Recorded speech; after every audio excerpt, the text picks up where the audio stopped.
मैं बिस्मिल्लाह करा कि दोस्तों मेरे बहुत बड़े भाई मार सदाम सन सकल से मेरे वीर का तलक के डिस्ट्रिक्ट चनौट नाल स्पेशली मिलने वास्ते आए ने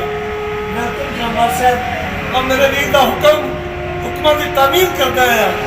दो दौड़े जनाब की समात एक यादगिरी होगी दोस्तों मार साहब की जेड़ा रात होवे उनका साथ न छड़िए जेड़ा रात होवे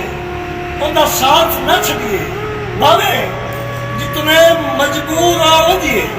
तो सिर छिकिए नहीं उनकी नौकरी तो भावे चूरो वजिए मार साहब की दिल असल मोहब्बत हो उनकी अखदा नूर हो वजिए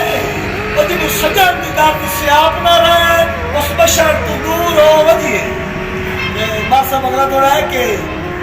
जिथे जी करके जीवना होवे ना संग सरदार बनाइए जिथे जी करके जीवना होवे ना संग सरदार बनाइए ते अल्ताफ औकात मुताबिक होवे जेड़े लगदे चार बनाइए ते जेड़े गल ते पै गल जावे और ना गल दे हाल बनाइए हौसला होवे फाका जागन दा अता संगे पार बनाइए बस बड़ी मेहरबानी आपकी मदद ताबेदार थैंक यू।